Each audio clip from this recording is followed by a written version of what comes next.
아멘.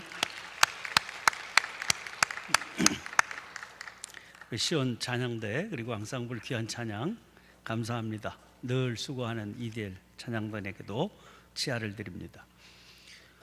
요즘 우리 교회가 엄청 바쁘고 분주하게 돌아가고 있습니다. 영적 추수를 위한 세일의 특별 새벽 기도회 세일의 가운데 이제 2일회가 끝났습니다. 새벽 기도회 한참 진행 중인데 지난 주간은 서대문 지방 평신도 성경학교가 열려서 근 80여 명 성도들이 등록하고 매일 아현교회를 오가면서 공부를 하셨습니다. 이번 주간까지 이제 특별 새벽 기도회가 계속될 겁니다. 그 사이에 기온이 많이 내려가서 새벽이면 제법 춥게 느껴지는 날씨인데 참석하는 숫자가 줄지 않고 있어서 참 감사합니다. 올해는 특별 새벽 기도회가 끝나는 그 주일 오후부터 부흥회가 시작됩니다. 세일의 내내 새벽 기도회에 참석하는 일도 만만치 않은데 쉬지 않고 계속 이어서 부흥회 열리게 되니까 성도들이 너무 힘들까 봐 한편으로 마음이 쓰이기도 합니다. 그러나 내친 김에 은혜 받는 게 좋겠다 싶어서 그렇게 계획을 세운 겁니다.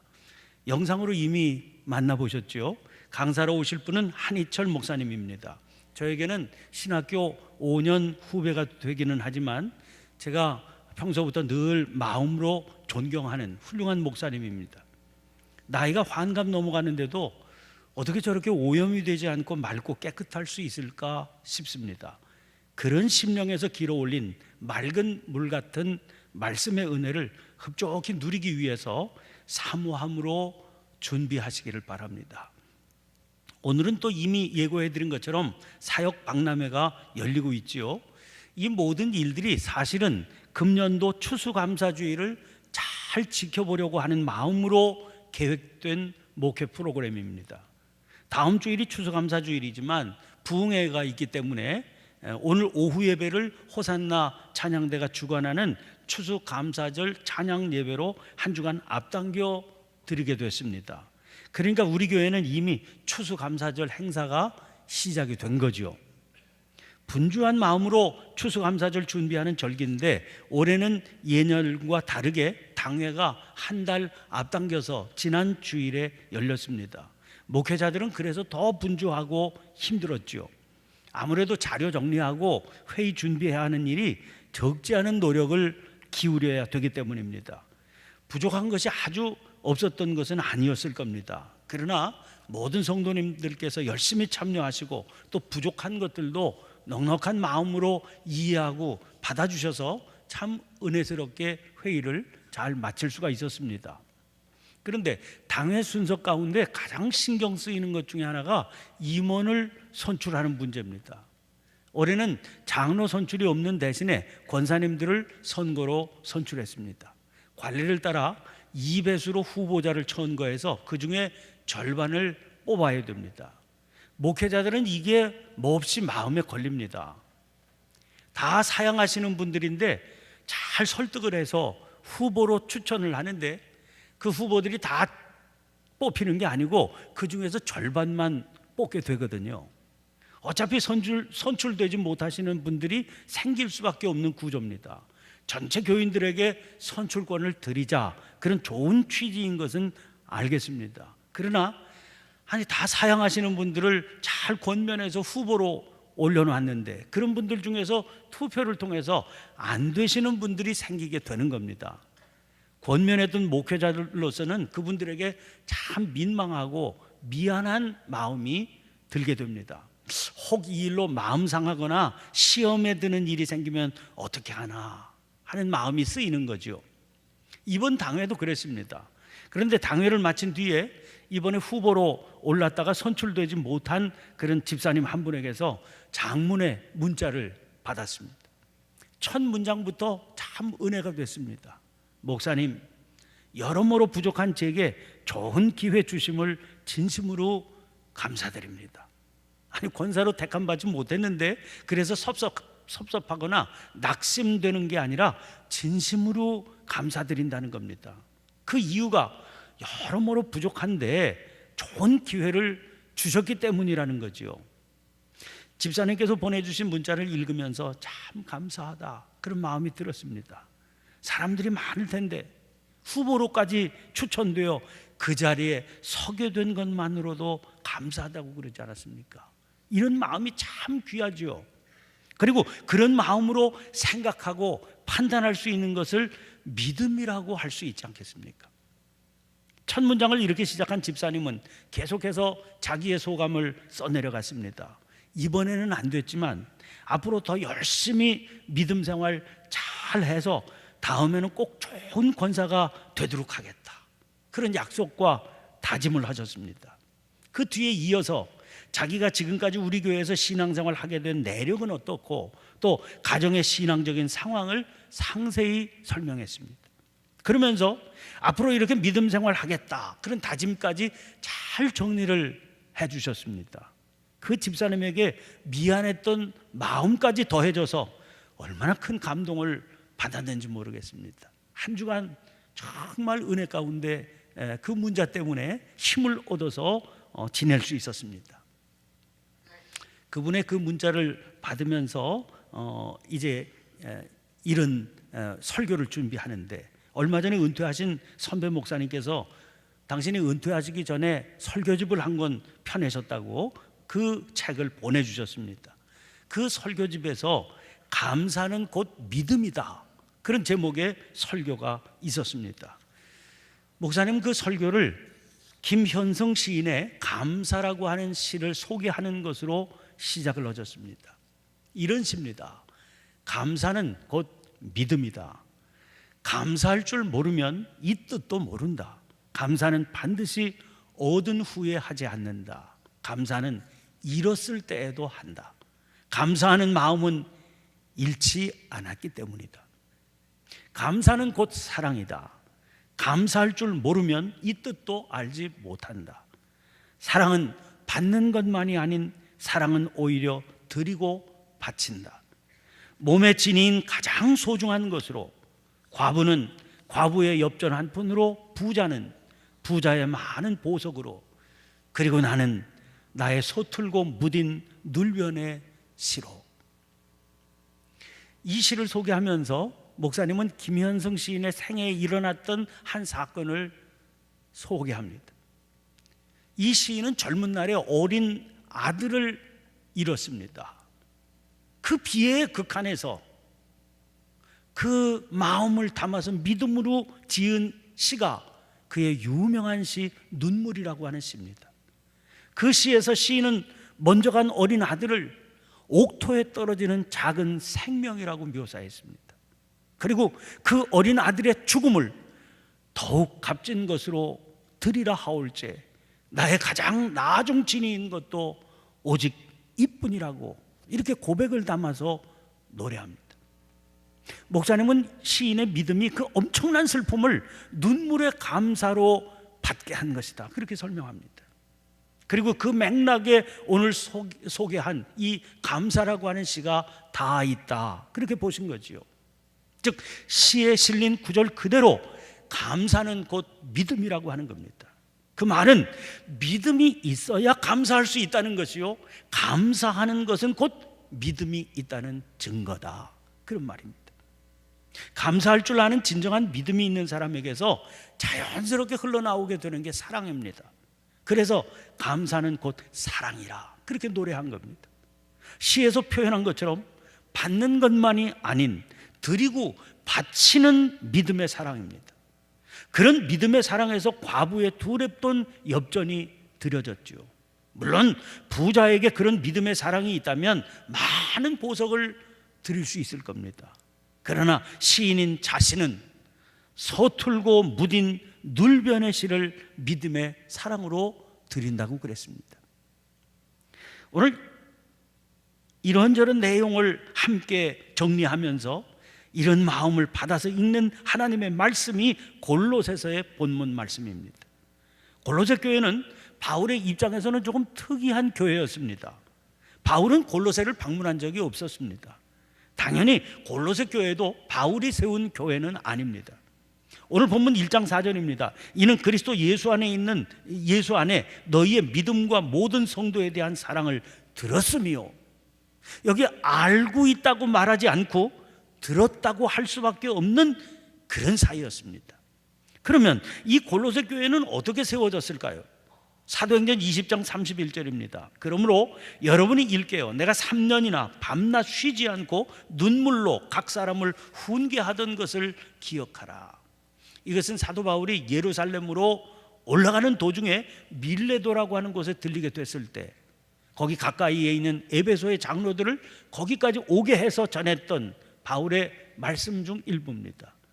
바울의 생애 전체로 따지면 에베소에 머물렀던 기간이 약 3년이 된다는 거죠. 계속해서 전도 여행을 다니고 여러 곳을 옮겨 다녀야 했던 바울로서는 가장 생애 중에 오래 머물렀던 도시 중 하나일 겁니다. 에베소는 당시 로마 제국 안에 있는 아시아 주라고 하는 지역의 중심 도시입니다. 거기서 그렇게 오래 머물렀기 때문에 선교에 큰 열매가 맺혔습니다. 사도행전 19장 10절입니다. 2해 동안 이같이 하니 아시아에 사는 자는 유대인이나 헬라인이나 다 주의 말씀을 듣더라. 에베소가 중심 도시 역할을 하는 아시아의 도시들 가운데 에베소에서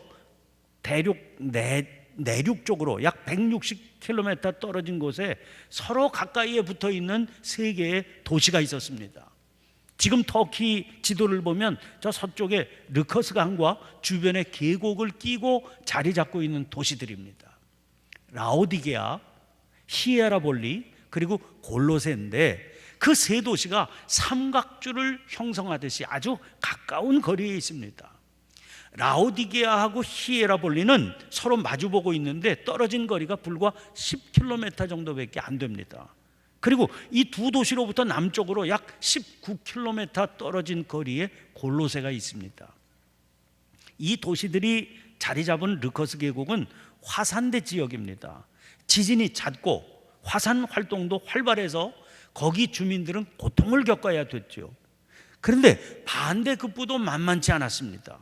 화산 폭발이 되면 비옥한 토양이 만들어지거든요. 그 덕에 초목과 식물들이 잘 자랍니다. 그 풀을 먹이면서 많은 양떼를 키울 수 있지요. 게다가 그 르커스 계곡에 흐르는 물에는 염색 가공에 아주 적합한 침전물이 함유되어 있었습니다. 양모 생산이 풍부하지, 또 자연의 혜택을 이용해서 염색을 할 수가 있지. 그래서 그 지역은 염료 무역이 성행했습니다. 그러니까 자연이 물질적으로 풍요롭고 번성한 지역이 될 수 있었죠. 세 도시 가운데 가장 큰 도시가 라오디게아인데 이 도시에는 교회가 세워져 있었습니다. 그런데 그 교회는 특징이 차지도 덥지도 않은 교회였습니다. 계시록 3장 14절부터 16절까지 말씀 보면 그 사실 때문에 주님께서는 이 교회를 크게 책망하십니다. 라오디게아 교회의 사자에게 편지하라. 아멘이시오, 충성되고 참된 증인이시오, 하나님의 창조의 근본이시인가 이르시되 내가 네 행위를 아노니 내가 차지도 아니하고 뜨겁지도 아니하도다. 내가 차든지 뜨겁든지 하기를 원하노라. 내가 이같이 미지근하여 뜨겁지도 아니하고 차지도 아니하니 내 입에서 너를 토하여 버리리라. 이 교회가 이런 교회가 된 이유가 있겠죠. 계시록 3장 17절입니다. 내가 말하기를 나는 부자라, 부요하여 부족한 것이 없다 하나 내 곤고한 것과 가련한 것과 가난한 것과 눈먼 것과 벌거벗은 것을 알지 못하노라. 이 도시로 흘러드는 계곡의 물은 가까이에 있는 온천에서부터 솟아져 나오는 온천수가 이 도시까지 오는 동안 식어서 미지근한 물이었습니다. 그래서 더 데필 필요도 없고 식힐 필요도 없이 그대로 염색 가공에 사용할 수 있었지요. 덕분에 돈이 넘쳐나는 도시였습니다. 특별히 양모로 직조한 옷감이 많이 생산되는 아주 부유한 도시였습니다. 그 도시의 사람들은 자기들이 부자라고 하는 것을 아주 자랑스럽게 생각했습니다. 그런데 주님은 말씀하시는 겁니다. 그 부자라서 부족한 것이 없다는 게 너희들의 문제다 하는 겁니다. 몸에 걸칠 좋은 옷은 넘쳤습니다. 그러나 그들의 영혼은 곤고하고 가련하고 눈은 멀었고 영적으로는 벌거벗은 상태라는 겁니다. 누가복음 12장 15절 말씀 그대로입니다. 그들에게 이르시되 삼가 모든 탐심을 물리쳐라. 사람의 생명이 그 소유에 넉넉한 데 있지 아니하니라. 라오디게아 옆에 붙어있는 도시 히에라볼리는 온천지입니다. 히에라볼리 그러면 잘 모르시지만 빠묵갈레 그러면 기억나시지요? 요새도 아주 유명한 관광지 아닙니까? 그 당시에도 이곳에는 사람의 통행이 빈번했을 겁니다. 그러나 이 도시에는 교회가 없었습니다. 당시에 복음의 기세로 볼 때 참 이상한 일입니다. 이렇게 가까운 곳에 라오디게아에 교회가 있는데 여기는 없다? 이거 이상하지요. 이유는 한 가지밖에 없을 겁니다. 이 도시가 복음을 도무지 받아들이려고 하지 않았을 겁니다. 그 증거가 골로새 4장 12절 13절입니다. 그리스도 예수의 종인 너희에게서 온 에바브라가 너희에게 문안하느니라. 그가 항상 너희를 위하여 애써 기도하여 너희로 하나님의 모든 뜻 가운데서 완전하고 확신 있게 서기를 구하나니 그가 너희와 라오디게아에 있는 자들과 히에라볼리에 있는 자들을 위하여 많이 수고하는 것을 내가 증언하노라. 골로새 교회를 세운 게 에바브라인데 그 에바브라 얘기를 하면서 히에라볼리에 있는 자들을 위하여 많이 수고했다 그런 겁니다. 그러면 에바브라가 무슨 수고를 했겠습니까? 다른 수고는 없습니다. 복음을 전하는 수고 아니었겠습니까? 그런데 그렇게 많은 수고를 했지만 받아들이지 않는 히에라볼리에는 교회를 세울 수가 없었던 거죠. 가까이에 있는 두 도시와 다르게 골로새는 외진 곳에 자리를 잡고 있는, 그래서 다른 두 도시에 비해서는 별로 내세울 게 없는 도시였습니다. 크게 번성하지도 못했지요. 아마 유난히 외진 곳에 있었기 때문에 사도 바울조차 둘러볼 생각을 하지 못했던 게 아닐까 싶기도 합니다. 그런데 이 교회는 복음을 받아들였습니다. 그곳에 교회를 세운 사람이 아까 말씀드린 대로 바울 사도의 훌륭한 동역자인 에바브라입니다. 아까 소개한 골로새 4장 12절에 그리스도 예수의 종인 너희에게서 온 에바브라 이랬습니다. 세 번역으로 이 구절을 보면 여러분의 동향인이요 그리스도 예수의 종인 에바브라 이랬습니다. 그러니까 에바브라는 자기 고향인 골로새의 교회 세우기를 간절히 원했던 거죠. 그 간절함을 가지고 수고와 희생을 아끼지 않았습니다. 그 결과가 골로새 교회입니다. 그러나 에바브라가 자기 고향이라고 골로새만 정성을 쏟은 건 아닙니다. 가까운 지역 안에 있는 자매 도시들 라오디게아, 히에라볼리에도 똑같은 정성을 쏟았습니다.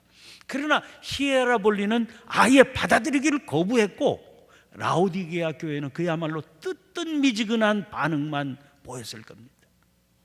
이런 교회들하고 이런 도시들하고 비교해서 보니까 에바브라로부터 골로새 교회의 사정을 전해 듣는 사도 바울의 기쁨과 감사가 얼마나 컸겠습니까?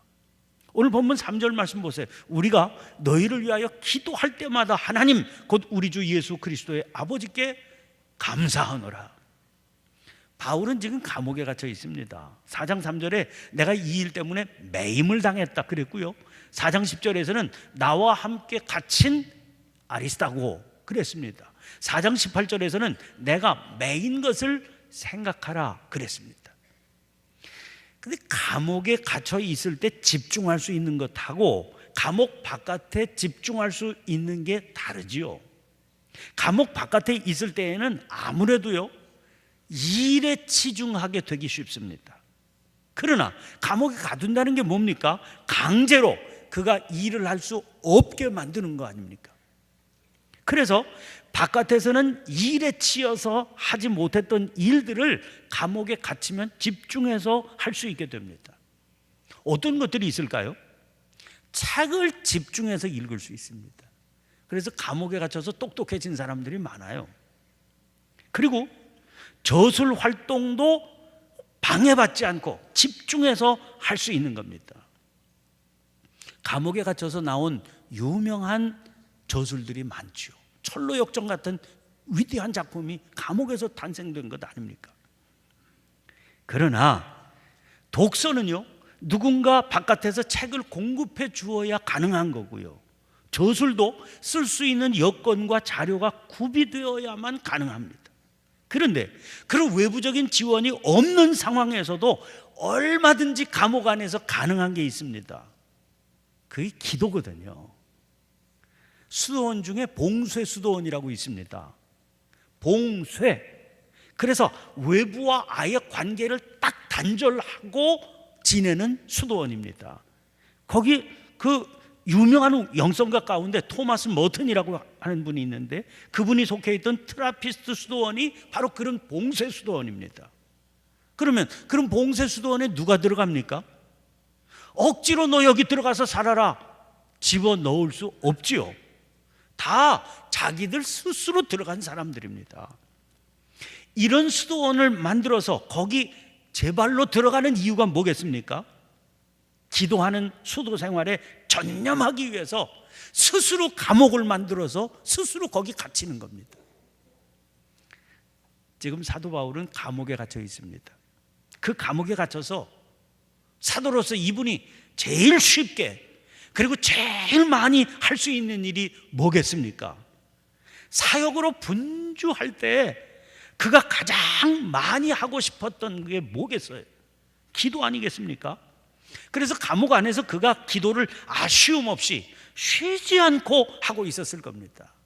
그런데 그렇게 많은 기도를 하면서 누군가를 떠올려 기도할 때마다 하나님께 감사한다는 겁니다. 대단한 일 아닙니까? 골로새 교회를 위한 기도가 그런 기도였다고 그랬습니다. 그럴 수 있는 이유가 뭐겠습니까? 4절 5절 말씀 보세요. 이는 그리스도 예수 안에서 너희의 믿음과 모든 성도에 대한 사랑을 들었으며 너희를 위하여 하늘에 쌓아둔 소망으로 말미암음이니. 이 부분을 공동번역은 이렇게 옮겼습니다. 그것은 여러분이 그리스도 예수를 믿고 모든 성도에게 사랑을 보여주고 있다는 말을 전해 들었기 때문입니다. 그 믿음과 사랑은 여러분을 위해서 하늘에 마련해 두신 축복에 대한 희망에서 나온 것입니다. 자, 이는 그것은 그 말은 기도할 때마다 하나님께 감사를 드리게 되는 이유가 있다는 거죠. 그게 뭡니까? 골로새 교회 성도들이 예수를 믿고 모든 성도에게 사랑을 보여주고 있다. 그 말을 들었기 때문이라는 겁니다. 골로새 교회의 믿음은 사랑으로 표현되는 믿음이었습니다. 성도에 대한 사랑, 교회에 대한 사랑이지요.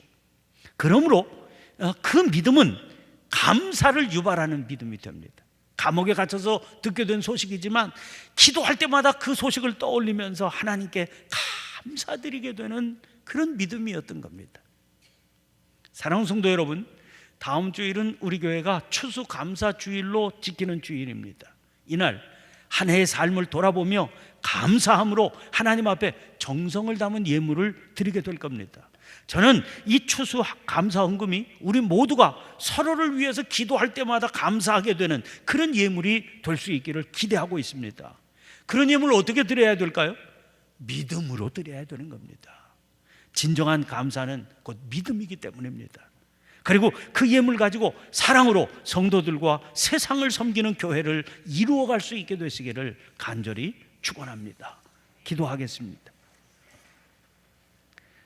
사랑의 하나님, 지난 한 해 돌아보며 어려운 중에도 동행하시며 복과 은혜를 넉넉히 공급해 주셔서 오늘에 이르게 하신 하나님 앞에 찬송과 영광을 올려드립니다.